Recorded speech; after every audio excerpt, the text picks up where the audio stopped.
my future, what I wanted to do. This looks like a good job, you know, it's the greatest job you could possibly have. And I thought one day I'll be in that band. The greatest rock and roll band in the world, the Rolling Stones, boom. The guitar, Ronnie Wood. When you got the gig with the Rolling Stones, did you have to think twice? No. Because I always wanted to be in that band from college, and I said, well, I'm going to be in that band. Really? Yeah. And I just happened to make myself in the right place at the right time. I still think it was a really disappointing choice, you know, and I think it just said everything about the Stones' kind of laziness. He's London, you know, and we kind of all known, I knew him probably better. To this day, I couldn't tell you what Ronnie's really doing in the Stones. I knew what I had to do, you know, even then. I knew somebody had to kick them up the arse, you know. Don't take anyone too seriously. Don't take anything too seriously. Public enemy number one in the United States is drug abuse. How you doing? Among the legends, joining the Rolling Stones was no small feat. Ronnie stepped in after Mick Taylor left in 1974, and the band needed a new spark. You know, that famous announcement, you know, the greatest rock and roll band in the world, that was about live performance. That wasn't, you know, they made the greatest records, they're the greatest songwriters. You know, anybody can, you know, make that argument, but the greatest rock and roll band in the world, that was about the Stones on stage. And the Stones on stage were getting to be a little tired during this period. The Stones then recorded their next album, Black and Blue, with a rotating cast of guitarists, including Steve Marriott, Harvey Mandel, Wayne Perkins, and Peter Frampton. The day before we started Black and Blue, Mick Taylor decided to leave the band. So we all met at Heathrow to go to Germany to make the record, to start the record. While we was there, they auditioned all kinds of guitar players. It actually drove me nuts. I'd have to, you know, I'd be sitting there and waiting to get on with it, and they'd be auditioning some bloody guitar player from Timbuktu, I don't know. Jagger preferred to keep the band's lineup British, and neither Marriott nor Frampton seemed to click with the group. They said, who could be in the Stones? And I know there was six of us. Ry Cooder was one. Mick, who played with David Bowie, was put up. Me, that I was at least recognized as being maybe someone who could be in that band. Well, for a while there, I was hoping the phone would ring and it would be the Stones. I think all of us guitar players did. Waddy Wachtel did, for sure. First of all, we try people out. A long process. I want to talk about all these other people that are mad. We had a proper organized kind of try to find people, and they appear on the album. I had a very good rapport with Ronnie, you know, when I was just jamming with him. Black and Blue is an interesting record. I think it was Ron Wood who said, you know, it's very characteristic of Mick that he would manage, you know, in his kind of canny way to make the process of recruiting guitarists also be the recording of an album. And, you know, so you get like, you know, Harvey Mandel, and you get, you know, Wayne Perkins, and you get Ron Wood, and you get Black and Blue. In 1975, fate knocked on his door. I was on my deathbed in L.A. I was really ill. I couldn't move. And the phone rings, and it's Mick, and he said, Ronnie, I'm desperate. I need you, you know, like, and I was going, all right. And invited him to join the world's greatest rock and roll band, the Rolling Stones. They said, okay, you're in the studio at 2 o'clock, you know, whatever. So anyway, I just walked in, and I said, hey, guys, I got this song. I said, it goes like this. And Charlie said, he's only been here 5 minutes, and he's bossing us around. Everybody started joining in, right? Shouting, woo, and singing, and it put some words to it.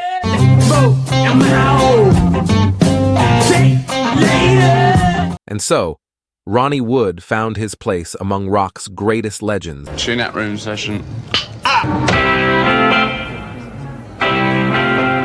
His infectious energy, playful attitude, and natural chemistry with Keith Richards helped him slide right into the mix. And I'm thinking, this is the guy I've already been working with him. We're already, simpatico. I think Ronnie was a safe choice for the Stones, really. Ronnie was a party animal. Ronnie was a good time chap who was going to just look right on stage in some way. I mean, we'd all played together a lot before. We knew each other. So that made it quite easy in a way to make that choice. I think it was a perfectly good decision for them to make. Harvey Mandel, what would that have meant? Nothing. Would mean something. Woody means something. He commits them to that kind of scruffy thing they started out with. And given who the rest of the guys are, especially Jagger, I think that's a good thing. I mean, there's not a lot of him. Fit him in anywhere. The choice of Ron Wood in the band was kind of Keith asserting himself and making that decision. Now, Mick Jagger always got along with Ron Wood, and I think finally, certainly went along with it. And, and I think ultimately, Ron Wood found ways to really be an interesting guitarist in the Rolling Stones. But I feel like, it was like Keith's buddy, getting into the band. Obviously, he's like Keith's little brother, emulates Keith, looks like Keith, acts like Keith, to a degree plays like Keith. And, I think Keith needed that. The first time I'd met a band with any kind of organization, we would get newsletters. We'd know what we were doing, when we were doing it, and we'd know what we were going to be playing, all the keys of the songs. Eric said, I could have had that job, I said, Eric, but you got to live with them. Still think it was a really disappointing choice, and I think it just said everything about the Stones' kind of laziness that they just thought, Ronnie, we'll just have Ronnie in, He's London, and we kind of all known. I knew him probably better because I'd been recording with him, which made the thing even more obvious. Whereas obviously Mick Taylor had provided such an interesting counterpoint, such a melodic counterpoint to Keith. Ronnie just didn't. To this day, I couldn't tell you what Ronnie is really doing in the Stones. Even when I know that he's the primary guitarist on a track, he just seems to me an utterly kind of indistinguishable guitarist with no real style of his own at all. I knew what I had to do, even then. I knew somebody had to kick them up the arse, and sure enough. And Ronnie is one of the greatest naturally funny people alive. And, don't take anyone too seriously. Don't take anything too seriously. Ronnie's kind of a mischief maker. You can just tell. Yeah, you're going to have a good time when Ronnie walks in the room. Ron Wood was just kind of an easygoing guy. I mean, along with everything else, and you kind of had to be. If you didn't have the right personality, that was as important as you're playing. Bringing his own unique style and energy to the Rolling Stones, a role he's cherished ever since. Yeah, Ron's my great mate, man. They're funny. He just had that right kind of London atmosphere about him. He was the perfect fit for the Stones, Ronnie Wood. It's the energy you bring that makes the difference. Anybody can play it like the record, but when you go on stage and you bring it and the band goes, yeah, because of what you brought, that's what Ronnie did. I wanted someone that was easy to get on with, that wasn't too difficult and that was a good player and was used to playing on stage, Jagger once said. When Ronnie joined, the Rolling Stones were moving into a new era, experimenting with disco, punk, and even reggae sound. Ronnie was like a real breath of fresh air in a way. His personality was, he's such a barrel of laughs.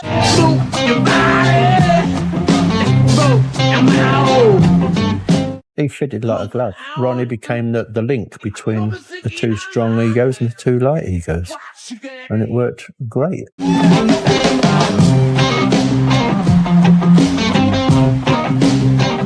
It's in the blood, you see. It all comes down to those 2 hours on stage. They're the reward. I said, hit the guitar. He's a great guitar player and also very sympathetic. Ronnie was somebody I'd party with as well. He was well versed in every manner.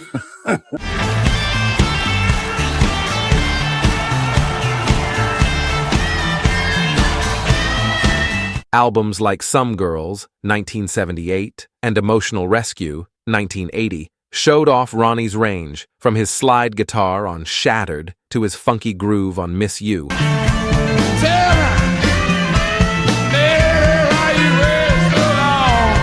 His creativity and versatility were just what the band needed, bringing a fresh vibe and a new face that fans embraced wholeheartedly. I think Woody had a lot to do with bringing them back to that raw and vital feel, you know, because Woody is very incendiary. I mean, he has a kind of personality that just glows, and everything around him catches fire. You know, you still think of Ronnie as the new guy, and I'm sure it's just the way it is with the band. But when Ronnie came into it, I think he pushed Keith back out into the front again. I think he inspired Keith to start playing again. It's like an old marriage, you know?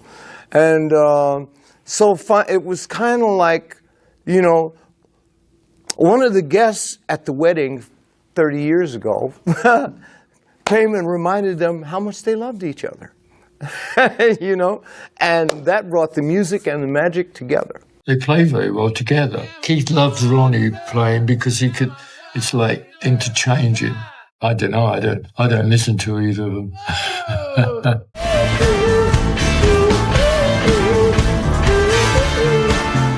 I love watching Ronnie and Keith weave. It's so interesting to me the way that they rehearse. It's not like they're looking at charts. They're not chart guys. That is not what they do. They are feeling, breathing, living through the fingers guys. And so they're free enough to not care about making what would be considered a mistake with normal human beings. We have a knack of, if one goes this way, the other one will slide in this way. It's like if a solo comes up on a certain number, we don't even look at each other. If I want to take the solo, I'll take it, right? And if he wants to take it, he'll take it. Really? You leave it as loose as that? Oh, yeah. Are there ever any nights when neither of you take it? Yeah, that's when he's knocked me out. I've knocked him out.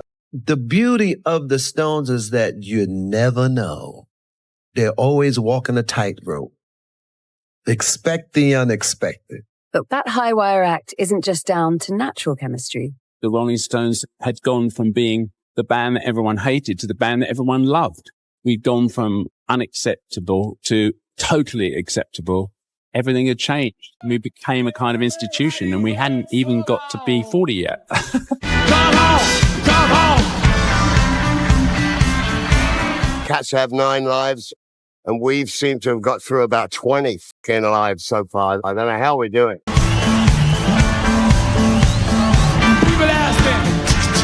We were transitioning into a more of a kind of not so dangerous. The feeling was that you were having a good time. It was more kind of fun, but it was more colourful and produced and wasn't supposed to be taken too seriously. And I think it was very much the Ronnie thing. There is something vital in his personality that is, and about the way he plays, that goes beyond technique, if you would. There is that which makes Ronnie Ronnie, his personality, imbues the Stones with a vitality that they had been missing for a long time. Fitting into their mold was easy for me. I found the compatibility with playing the whole lifestyle, the humor, the camaraderie. You know, it was like, I'm home. What's the matter with you, boy? Sometimes I just sing to myself. You know what I'm saying? But don't be fooled. He was also the life of the party.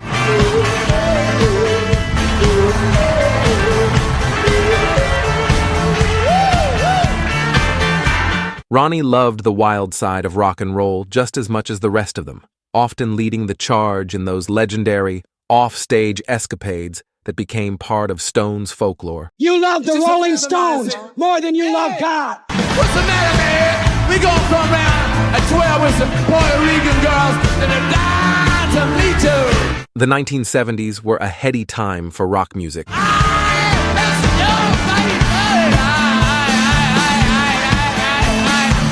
with an atmosphere that embraced excess in all forms. This is the Stones, you know, this is a simple rule and it don't pay.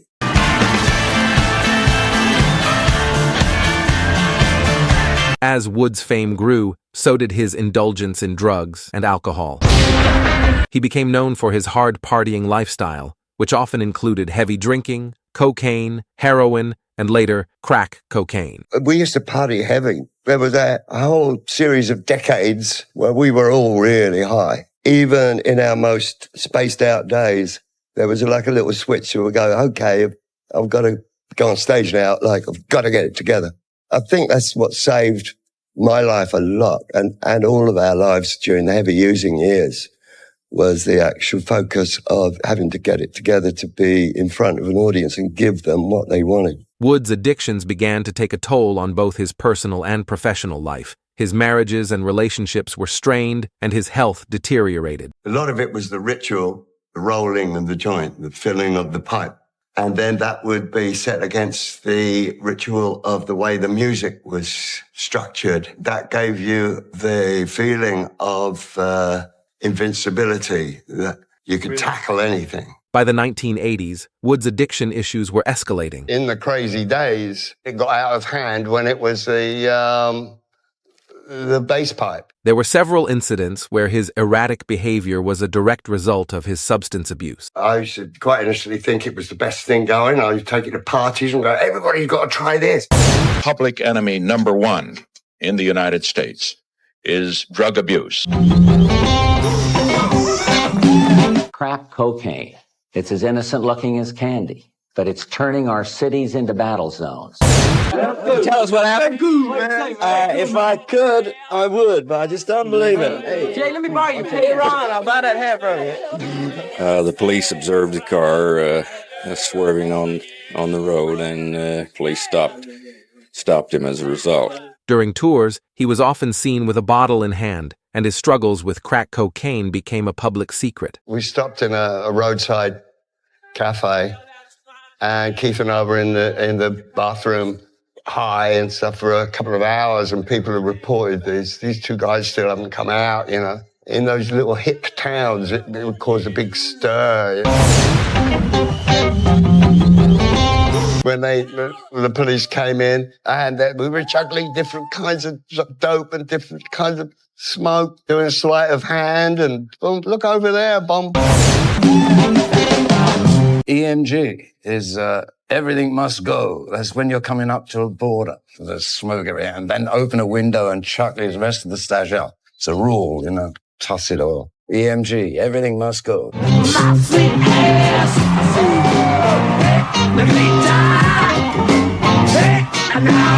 I got rid of all the stuff out the window, you know, so by the time we got there, they said, right, we're looking in there. I said, we won't find anything, because, you know, it's all gone. Then we were in the courtroom. Unbelievable. The whole town came out. We took over the courtroom. Keith and I got up on the judge's thing.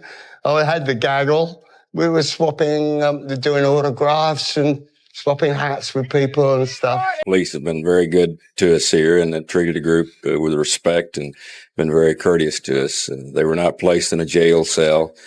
They were just detained in the office for a short period of time while the vehicle was searched. I think Keith had a friendship with Ronnie more so than he had with Mick or with Brian. Of course, there's a lot of drugs involved at the time. Anyone going together with Keith was always going to be a problem, mate.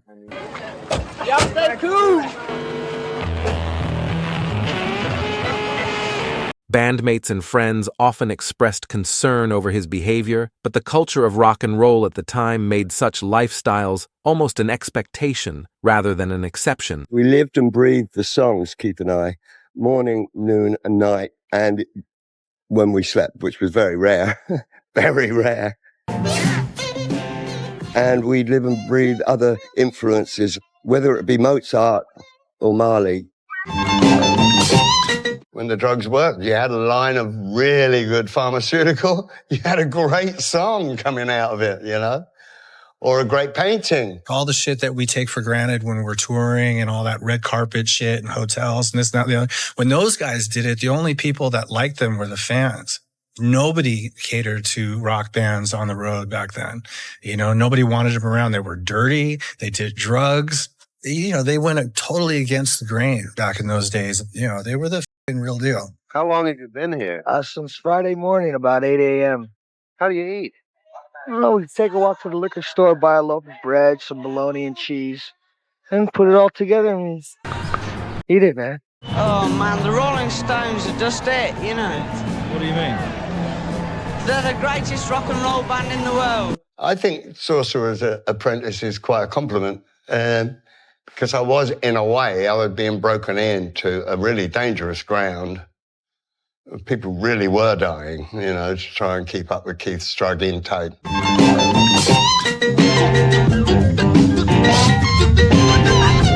The whirlwind, the hurricane, the tornado of just being caught up in the band and the highs of the dope and the drink. My feet never really touched the ground for many years.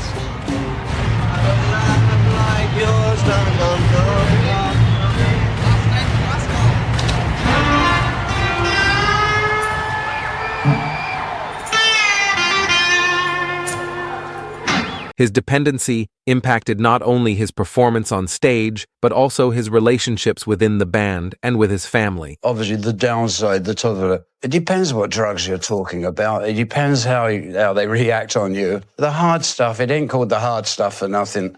And you better be hard enough to deal with it, that's all. It got to the point where it wasn't funny anymore, you know.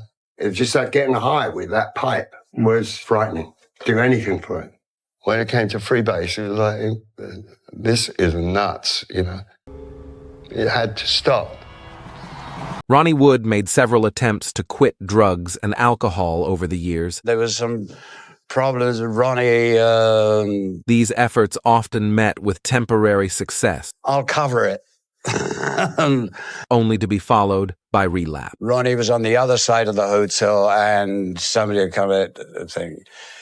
He's doing the stuff up there. You know, he'd promised me he wouldn't because I'd been guaranteeing that he wouldn't. So that he was sort of letting me down with it. You know. I was just up there getting high, you know, in the way he didn't like it. He didn't agree with the pipe.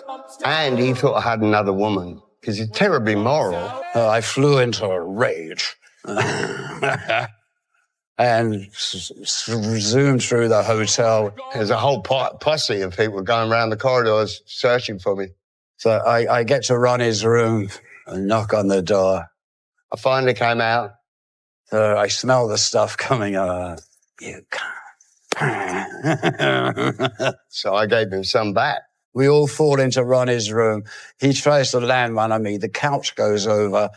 Ronnie's about to fall out the window, so I grab him, and then everything stops in laughter.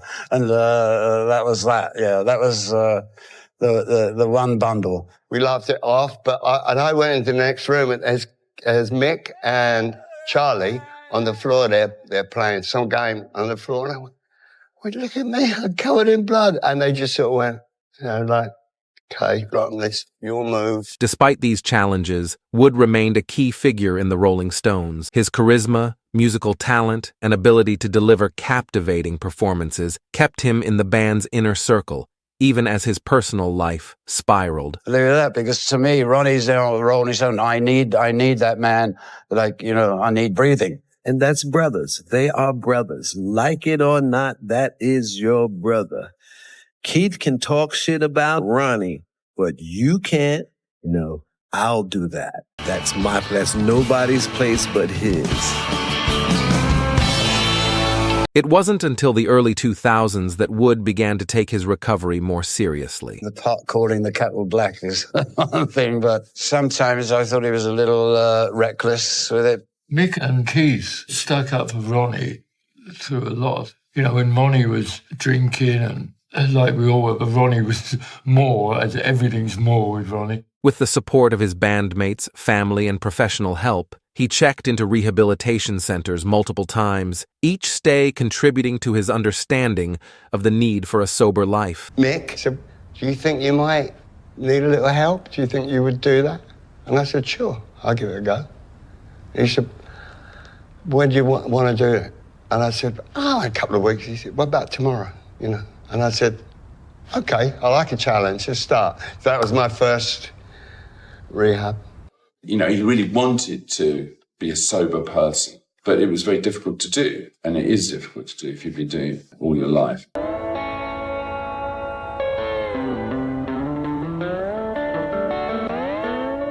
It's very difficult. You go through a dry period and you go, I've done it, I've cleaned up. So now I can have just one. And that's the big mistake, because you can't have just one. It's so many goes at kicking whatever it was, drinking. I mean, he must have had so many counsellors, being Ronnie, of course. Come in, and you'd meet this bloke you never met, and then there'd be another one 3 months later. Come in, and you'd all have to say hello. Life in the fast lane comes with its share of bumps. For Ronnie, that meant struggles with addiction, battles he fought for many years. Despite the hardships, his resilience and determination shone through. After doing it for so many years, your body thinks it needs it, you know. Well, your body is saying, give me some, but I can't handle it anymore. Was the beginning of me seeing the light. In 2010, Ronnie turned a corner and embraced sobriety, becoming an advocate for recovery and a symbol of perseverance. Wood has been candid about his struggles, often speaking publicly about his experiences and the difficulty of overcoming addiction. I did it with the help of people, with the fellowship, they call it. It's a wonderful thing. I did 90 meetings in 90 days, and I did 90 meetings in 90 days again. I loved every minute of it. His journey is a testament to his strength, both as a musician and as a person. Ronnie Wood's story is one of redemption and resilience. Despite years of substance abuse, he managed to emerge from the shadows of addiction and reclaim his life. His experience serves as a powerful reminder that recovery is possible, even for those who have spent decades struggling with addiction. I've never come down from the serenity that I got from that since. I don't think I ever will. I mean, it's a good feeling. Since committing to sobriety, Ronnie Wood has seen a renaissance in both his personal and professional life. He has embraced a healthier lifestyle, focused on his art, and continued to perform with the Rolling Stones, proving that age and past excesses are no barrier to creative expression. Now, Keith Richards is going to sing for you, little T&A. Sing a little rock and roll.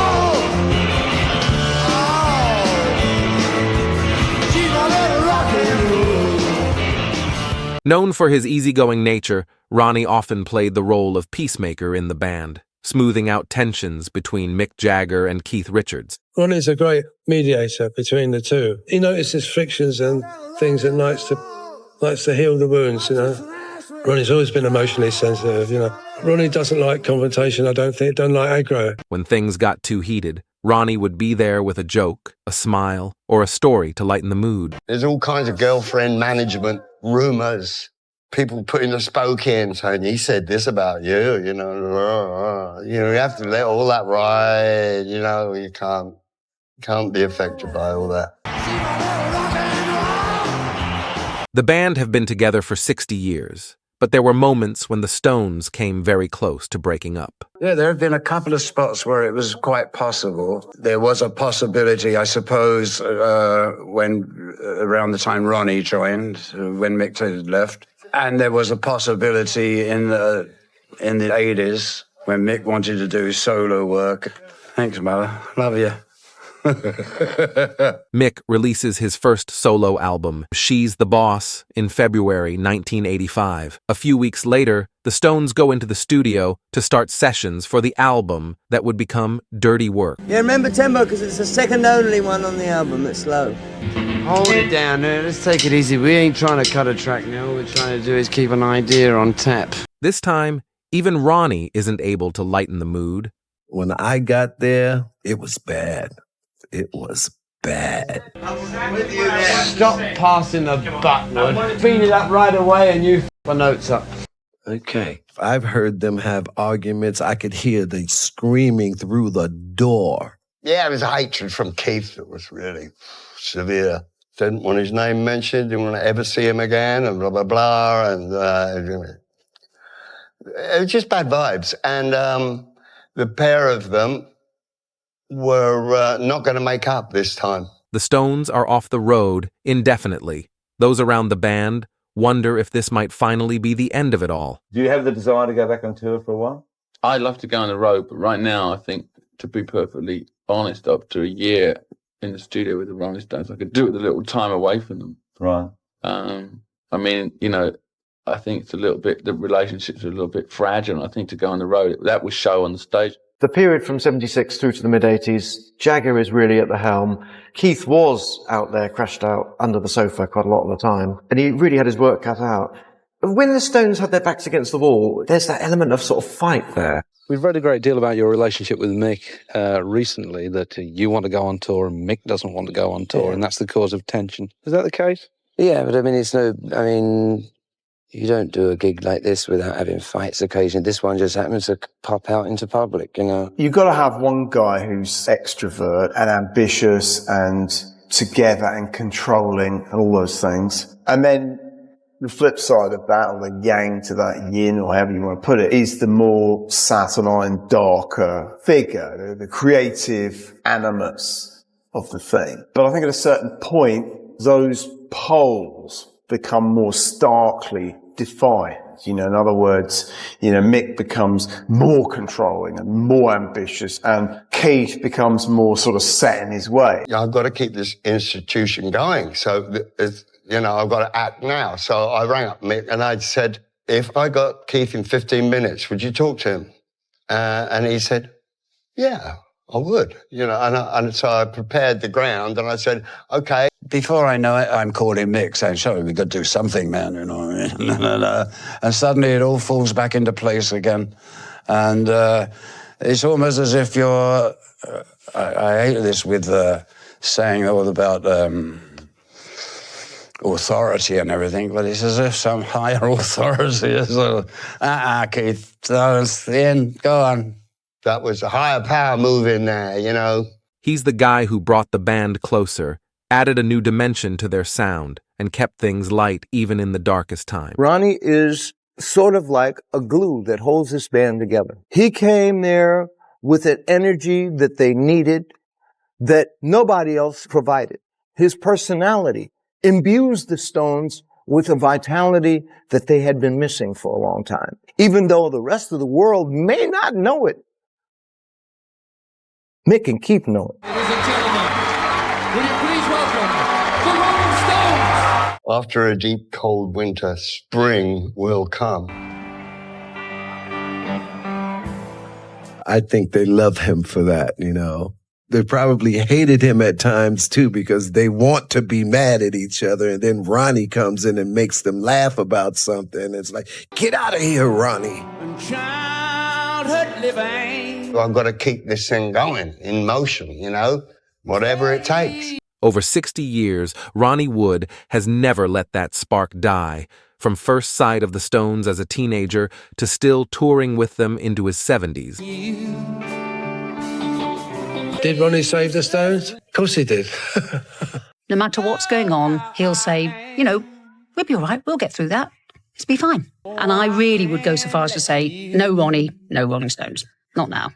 He's amazing. He is the glue that binds them.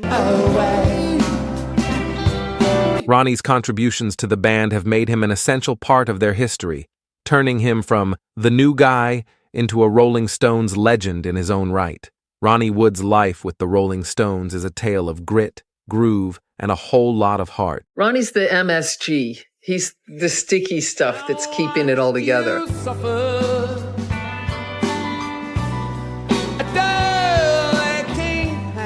There was a tough glue with two horses trying to pull it apart. That's what it reminds me of. There's a bond, anyway. There's a bond that can't be broken. Haroldite. His story isn't just about being a member of a legendary band. It's about living life to the fullest, with a guitar in one hand and a paintbrush in the other. And as long as there's rock and roll, there will always be Ronnie Wood, the ultimate Rolling Stone. Wild, wild horses. Thank you.